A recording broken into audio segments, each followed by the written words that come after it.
ਤੇ ਹਰ ਬੰਦਾ ख्वाहिश रखता है कि यार मैं फन नाल प्यार करने वाले लोग काफी मौजूद है और मगर ਇਹ ਸਾਰੀ जो बारी स्टूडियो दी और जो फिल्म इंडस्ट्री का बुरान का ਜਿਹੜੇ शिकार है वो कौन लोग है जिन्हां ने इस मुकाम ते अज पहुंचा दिता?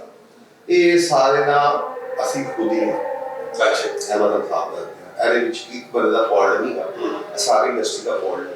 ਇਹਦੇ ਵਿੱਚ ਡਾਇਰੈਕਟਰ ਦਾ ਆਦਮੀ ਨੇ, ਪ੍ਰੋਡਿਊਸਰ ਦਾ ਆਦਮੀ ਨੇ, ਐਕਟਰ ਦਾ ਆਦਮੀ ਨੇ, ਸਭ ਹੀ ਕੋਈ ਬੰਦਾ ਐਸਾ ਨਹੀਂ ਹੈ ਜਿਹੜਾ ਵਿੱਚ ਨਹੀਂ ਹੈ। ਜੋ ਫਿਲਮ ਬਣਦੀ ਸੀ ਉਦੋਂ ਜਿਹਦੀ ਜ਼ਰੂਰਤ 300 ਰੁਪਇਆ ਸੀ ਉਹ 900 ਰੁਪਇਆ ਕਾਊਂਟ ਕਰਦਾ ਸੀ, ਠੀਕ ਹੈ। ਜਿਹੜਾ ਬੰਦਾ 2000 ਲੈਂਦਾ ਸੀ ਉਹ 6000 ਲੈਂਦਾ ਸੀ। ਇੱਥੇ ਕਮਿਸ਼ਨਾਂ ਖਾਦੀਆਂ ਗਈਆਂ, ਇੱਥੇ ਫਰਾਡ ਹੋਏ ਸਾਰੇ। ਇੱਕ ਬੰਦਾ ਫਿਲਮ ਬਣਾਉਂਦਾ ਹੈ, ਉਹਦਾ ਬਜਟ 30 ਲੱਖ ਹੈ, ਉਹ 90 ਲੱਖ ਤੇ ਲੈ ਕੇ ਵਿਚਾਰੇ ਨੇ ਆਪਣਾ ਘਰ ਵੇਚ ਕੇ ਕਰਨਾ ਕੰਮ ਮੁਕੰਮਲ ਕੀਤਾ। ਨਹੀਂ ਮੰਨਦੇ ਆਪ ਤੇ ਬਹੁਤ ਕਹਿਣ ਦਾ ਮਤਲਬ ਹੈ ਵੀ ਜਿਨ੍ਹਾਂ ਨੇ ਪੈਸੇ ਕਮਾਏ ਨੇ ਬੜੀ ਪਹਿਲੇ ਕਮਾ ਕੇ ਨਿਕਲ ਗਏ ਨੇ।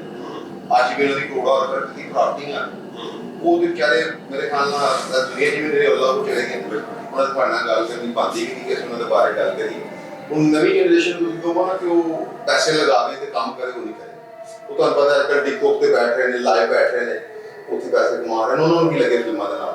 ਸਲਮਾਨ ਨੇ ਮੇਰੇ ਸਾਹਮਣੇ ਆਓ ਆਡੀਅנס ਜਿਸ ਦਿਨ ਆ ਕੇ ਦੇਖੋ। ਮੈਂ ਸਾਲ ਹੋ ਗਿਆ ਮੈਂ ਬੰਦ ਕੀਤਾ, ਹੁਣ ਮੈਂ ਡਿਮੋਲਿਸ਼ ਕਰਨ ਦੀ ਕੋਸ਼ਿਸ਼ ਕਰ ਰਿਹਾ ਕਿ ਡੀਸੀਪੀ ਕਰੀਏ, ਅੱਛੇ ਤਰੀਕੇ ਨਾਲ ਦਾ ਕੰਮ ਕਰ ਸਕੀਏ। 35 mm ਸਾਡੇ ਕੋਲ ਮਟੀਰੀਅਲ ਹੀ ਨਹੀਂ ਹੈਗਾ। ਕਿੰਨੀ ਕੁ ਦਫਾ ਤੁਸੀਂ ਫਿਲਮ ਚਲਾ ਕੇ ਦੇਖ ਲਓ।